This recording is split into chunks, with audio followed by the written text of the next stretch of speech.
him all over Richmond, spending a lot of time with children, teens, those incarcerated. He spends a lot of time in the community. Through his various efforts, White's mission is simple: to use comedy and entertainment to find a common ground by bridging racial, religious, socioeconomic, and generational gaps. I have the pleasure of introducing to you our speaker, Mr. Micah Bam-Bamm White.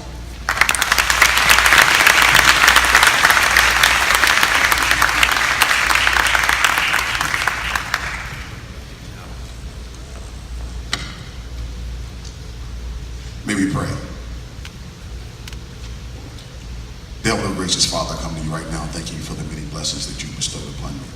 At this moment, you have chosen to use me as a vessel for the minds and the ears and the hearts of those that are in front of me. Allow me to be less of myself and to become more of you, so that the words that come out of my mouth and the meditation of my heart is so grateful to you and is inspiring to those that are listening. These and many other blessings I ask in your Son, Jesus' name, I pray, let it be thy will. Amen. Amen. All right, how y'all doing? Right, we got that out of the way. Well, as you heard, I am Micah, or some people know me as Bam, or Micah Bam-Bamm White. And I just want to first start off by saying congratulations to the class of 2017. Give yourselves a round of applause when you done it. You did it!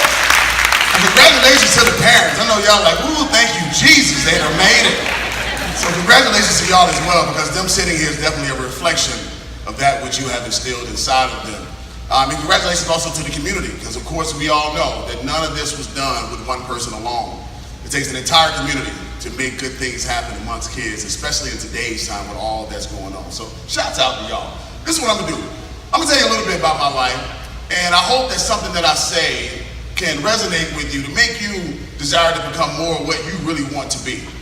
This is a time where your parents and your friends and your counselors and your principal, your teacher is going to tell you, you need to start worrying about thinking about your future. And one of the main things that's going to come up is college, right? I'm sure you've heard it a lot. And what do you want to be? What do you want to be? What do you want to be? And I hear when we are asked that question, I remember when I was a kid, and people would ask me what I wanted to be, they would say what I wanted to be, but then they would give me choices. So if what I wanted to be wasn't one of the choices, then I needed to choose something else other than what was inside of my heart. But I'm here to tell you, there's something inside of your heart that you really, really, really want to be. God put it there. So don't let nobody tell you what you can't be. If it's something inside of you that you really, really, really want to do, and you really have this desire, and it ain't gonna hurt nobody or yourself, and you can do it forever, try your hand at it. As a comedian, I've been doing comedy for 21 years now, and I heard Robin up here talking about the accomplishments that I had throughout my career.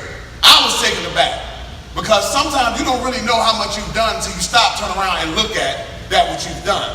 And when you look at what you've done, don't start to get self-induced with it. Understand that's God's grace. Because I done tried a lot to mess up my comedy career. Or I done tried a whole lot. But God has put something inside of me. But I think because I've been obedient and doing what God has put inside of me, he's given me grace to keep me going, even when I've done things I know I shouldn't have done. Even when I failed. Even when I came in front of obstacles. For some reason, I keep going. Because when I choose what I want to be, I also choose my struggles. And a lot of people forget that. When you choose what you want to be, you just chose your struggles too. Because nothing comes easily. And I think a lot of times, we see things, I want to be this, I want to be that, then we start going down the journey of it, and then we start to run into pitfalls, and then we stop. Because we forgot that in order to get something that's worth having, we got to go through something. So be sure that you choose your struggles when you also choose your goals. Understand what you're up against, and understand the process that it's going to take to get there. Share a little bit about my story. I was raised by 9 women. None of those women was my mother. My mother was a drug addict. My mother never was around. My father was in the military, so he never was around. My grandmother adopted me at the age of 1. At 2 weeks, I was taken in by a family who didn't even know my family. So from 2 weeks to 1 year old, I was with this obscured family who didn't even know me. 9 women, 3 different families. 2 black families, 1 white family. That's the story of my childhood. Raised in a low-income neighborhood, my grandfather was a Tuskegee Airman. He died in the war. So my grandmother was living off the little money that the military gave her, and she raised me off of that. So we didn't have much. But what I did have, and I never told anybody I was poor, because I was not poor, because I was loved. Do not manage or try to put poor and rich in with money. You're gonna make a fool of yourself. Don't put that there. Poor and rich is something that is inside of you. It is something that you're born with, it's innate. A lot of us are poor, not because we're not loved, because this world that we live in has created a lot of distraction. Now, you as young people, and even some of the adults, I'm talking to y'all too, we watch some of these TV shows, listen to some of this music, and we try to make an excuse or justification. Well, I know how to put it in perspective. Let me tell you something. Every word you hear, everything that you experience goes into your subconscious. Your subconscious controls 90% of your actions. So don't never think that you can outdo something. What we got here? The Real House Lies of Atlanta. Because that's what it is. It ain't nothing but a bunch of lies. They call it reality TV, but I'm here to tell you, it ain't reality. It is something they made up, but the problem that comes with that is you make it your reality. And when you make it your reality, now you're confused. When I moved to LA, I just moved back to Richmond from LA, and it was really interesting how I got back to Richmond. I came back to Richmond, I was supposed to be here for 3 days. I was moving to New York. 3 days has now been 4 years. I don't know why the Lord got me here. But I do know this. When God got something for you to do, you better stop and be still. And allow him to work through you, because what he got for you is going to be much greater than what you think you got for yourself. So chill out. Lay back. Fall back. You know, we got other hip-hop artists that we listen to, and there's some of them I like too. You know, Nicki Minaj. I like her. Yeah, I said Nicki Minaj, because ain't nothing on the real.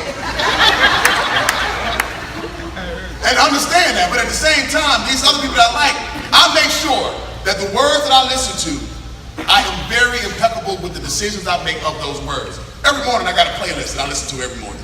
And it's called my Wake Up in the Morning playlist. And it's 5 songs. Song number 1 is We Are One by Bam-Bamm. Now the reason I have that as one of my songs is not because I just like the song, because I have to make sure that I remind myself that every action I take today affects you. Everything that I do, I understand that it also hurts or helps you, even if you're not around me. So We Are One allows me to understand that we are one under God. Yeah, we're different entities of this one being, but we are one. Second song is Lovely Day by Loveliness. And I listen to Lovely Day because Lovely Day lets me know what day I'm gonna have. I may have went through something yesterday. I may have even gone to sleep with an argument. When I wake up this morning, I'm gonna choose to have a lovely day. Third song is Thank You by Bam-Bamm.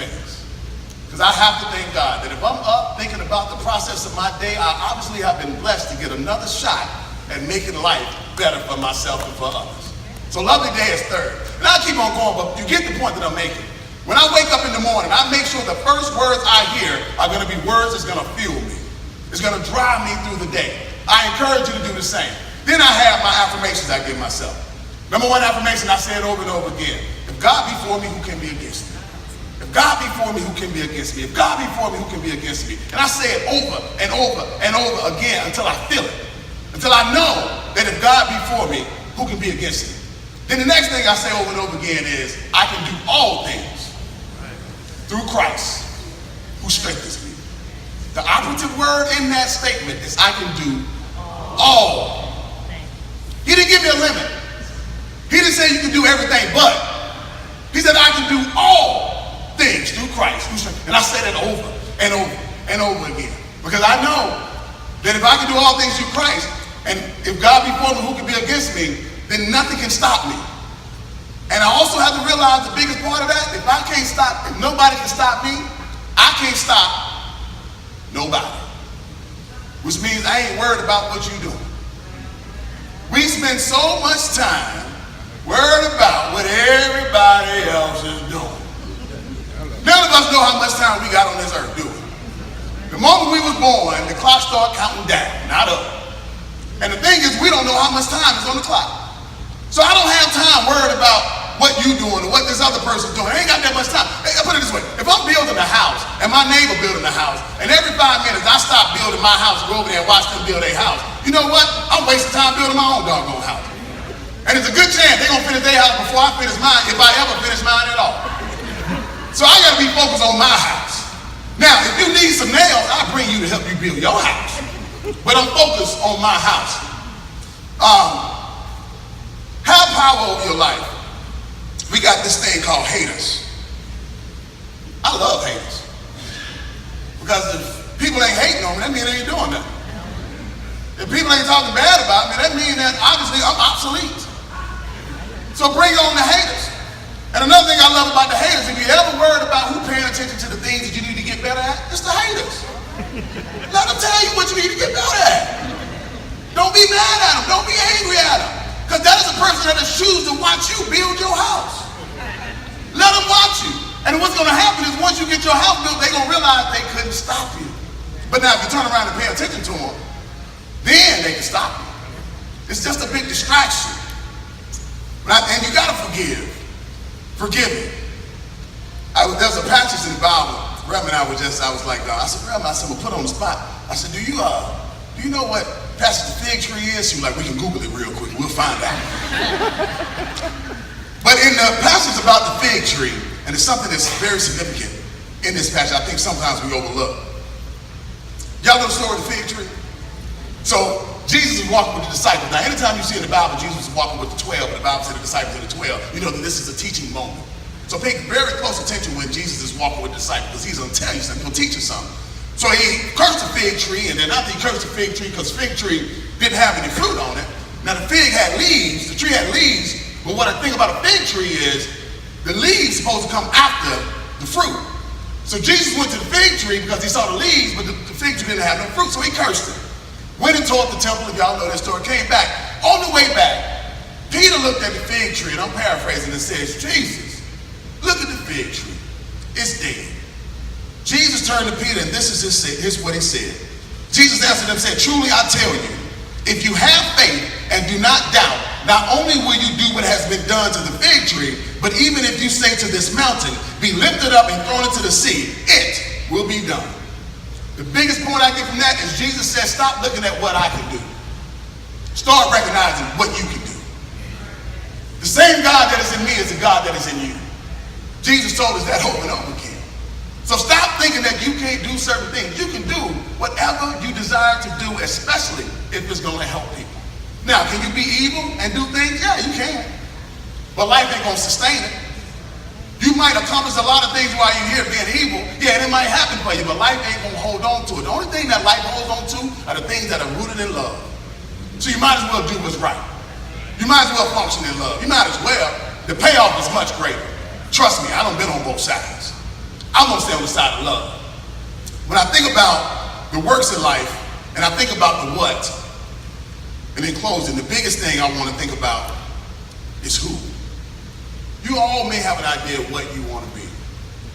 The most important thing is who do you want to be?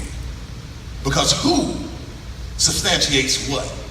Who creates the foundation for what? I could be the greatest comedian of all time, and I feel like I am, but I could be the greatest comedian of all time. But if I'm a bad person, the greatness that I have is worth nothing. So it's not what I want to be, it's who I want to be. The best thing I can do for myself, though, is do for you. And I realized that. When I was getting all these auditions and I was getting told no, I've been told no a lot. And I got told no, I kept trying to become more self-induced. I kept trying to hate on other people that was getting good things. The moment I stopped and started congratulating people for the great things that would happen in their lives, it was amazing that great things started happening in my life. The moment I stopped worrying about what other people was doing or what they may have been saying about me, the more I was empowered with the gift that God gave me. The more I started thinking about how much can I help you, the more God started helping me. I don't give to people so that they can give back to me. I give to people because I have it to give. And it's not always monetary. Sometimes it can be just a smile. You see somebody walking with a frowning face and you say hello to them, they may or may not say hello back. But if I see another person with a frowning face and the last person that speak back, I'm still going to speak to the next person. Don't let past experiences dictate what you do next when you know what you did then is good and you still keep doing it. Don't let past hurts make you not want to love in the future. Don't let people take away from you that which is yours, which means that you are giving people power over your life. I'll give you an example. How many people have ever held a grudge against somebody? Raise your hand. Be real with yourself.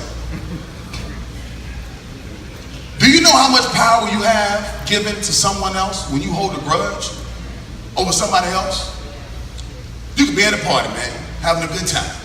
You got this grudge against somebody, you having the time of your life. I don't know how y'all dance. I don't know how y'all dance now, but whatever. But you having a good time, in walks somebody you don't like. They ain't even gotta say nothing to you. You be like, girl, is that Kiki? And as soon as you see Kiki, your whole moment done changed. You just was having the time of your life, now all of a sudden you don't even want to be where you at because somebody else showed up. Look at how much power you have given that person over your life. Don't let nobody have that level of power over you. And forgive them for being who they are. Forgive them. Forgiveness is one of the greatest attributes you can have as a repetition of your ways of living. Forgive. Because you got to forgive in order to be able to give. Because when you don't forgive and you hold grudges, you start to hold yourself to yourself. You stop becoming giving of yourself. That's why I break it down the word for. That means that's a pretext. Which means I got to do this in order to be open to give. Forgive. Forgive. When somebody that hurts you, forget it. I'll tell you a story. I was driving. I coached high school volleyball at James River High School. And I was driving leaving school one day. And if anybody know the community of James River, you know, nice community, very nice community. And I'm driving down the street one day. And this dude, he said I cut him off. I cut him off. I'm honest with myself, I cut him off. Because he wouldn't let me on. But when we got up to where, I don't know if you're familiar with the area, we got up to 288, we were able to get next to each other again. This gentleman pulls up on the side of my car, white gentleman, and started to commence to calling me the N-word over and over again. Over and over again. Now, I had a choice at that moment. I could do what my uncle and them told me to do. And what my uncle and them told me might not have been the best thing in that situation. But what I did in that moment was I laughed out loud in this gentleman's face. And the reason I laughed for two reasons. Number one reason, I had to let him know that the words he said had no power over my life. The second reason I laughed was because he was getting on 288. I was going straight. And I'd be doggone, this man gonna have a moment that he creates first thing in the morning. So when he leaves me, now I'm in pain for the rest of the day. That ain't gonna be my day. So I gotta laugh to let him go on by this business. I'm gonna say how God works though. So I owned a process server at the company at the time. I go to my first serve of the day. I pull up at the job, and guess who was standing there? And I'm like, how is this gonna work? So I walk in the job, I do my business, I walk out, and I was wondering because I had a garnishment to serve, and I wondered if it was for him. I looked at it, it was a female name, so I was like, no, it's not for him. So I did the business. I walk out, and as I'm walking out, a gentleman goes, and it was him. He goes, excuse me, sir, excuse me. Can I talk to you for a minute? And I turned around, and I was like, yeah, you can talk. Now, don't get me wrong. I was like, yeah, we can talk. Like, what's up? So he came to me, he said, I want to apologize. He said, were you the gentleman I spoke with this morning? I said, yeah, I'm the gentleman you talked to this morning. He said, I want to apologize to you for what I said to you this morning. He said, I've been having a horrible day. My wife and I are getting a divorce, and I just got notice today that I got to move out of my house. So the reason I didn't want to let you over, the reason I didn't want to do these things is because I'm going through a lot of pain. And when I said what I said to you, I thought it was going to hurt you and make me feel better. But when you laughed in my face, I had nothing to do but look at myself. Because had I done something back to him, I would have justified his words to him. But because I laughed, it opened up a higher conscience to make him reflect on himself. If you want to know what Dr. King was all about, that's what Dr. King was all about. It wasn't about don't do nothing about the problem, but don't fight the people that got the problem. Because the people that got the problem have a higher conscience inside of them, and if you keep beating them up back because they done something to you, it'll never wake up. Stand up for what's right, but don't beat people down because of it. Racism ain't been created by nobody that's here today. So any white person that's racist has been infected by a disease.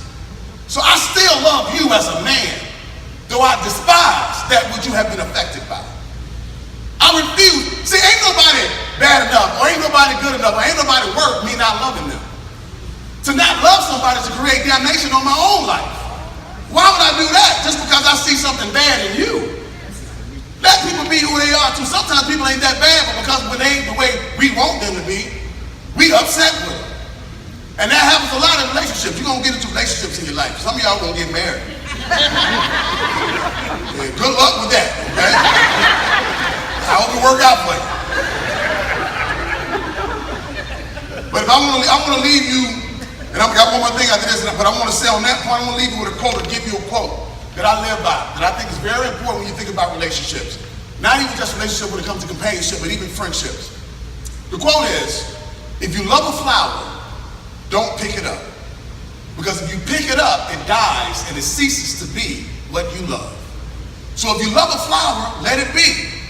Love is about appreciation. It's not about possession.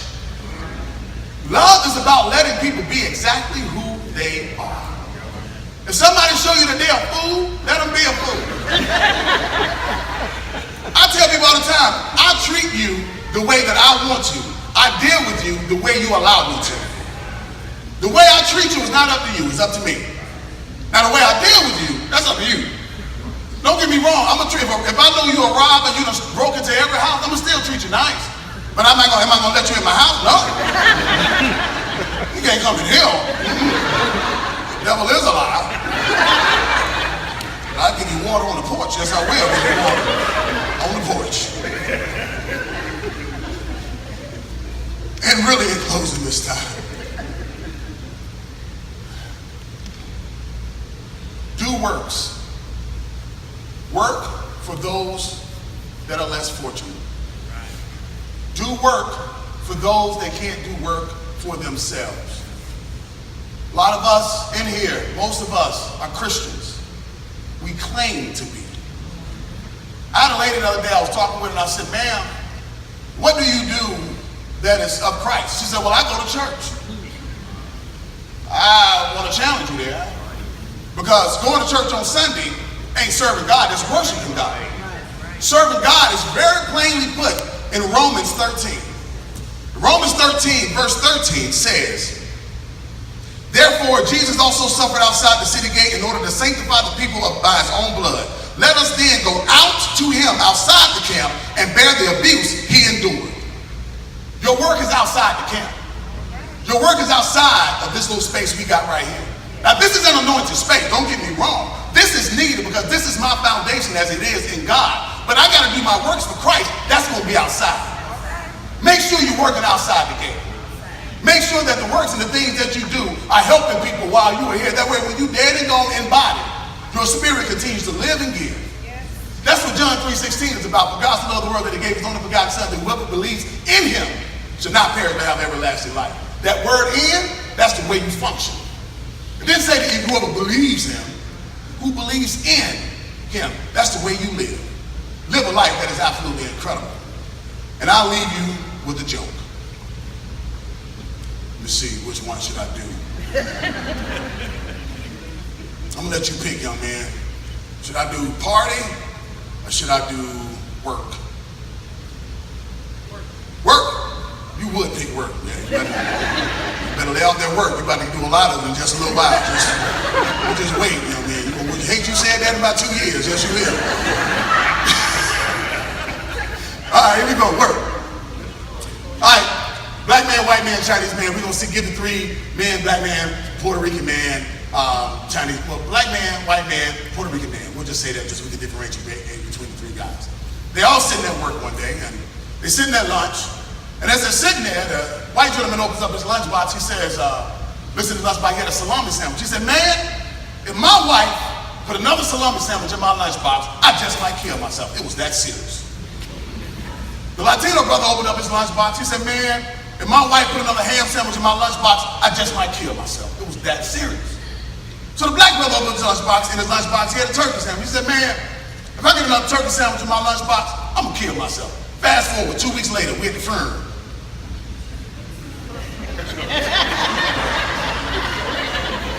They're at the firm the same day, same time, same church. So the white gentleman's wife walked in. She was hurt, destroyed. She said, oh my God, Larry, I didn't know you didn't like salami. Did you say something? Use your words. Oh my God. The Latino wife, she walked in, hurt, destroyed. She walked in, oh, the puppy. Oh, puppy, I didn't know you didn't like him. Say something. The black wife walked in, she wasn't even crying. She just walked up in the church, and everybody was looking at her like, ain't she hurt? She got up to the casket, she said, this fool make his own lunch. God bless y'all. Class of 2017, go and be great.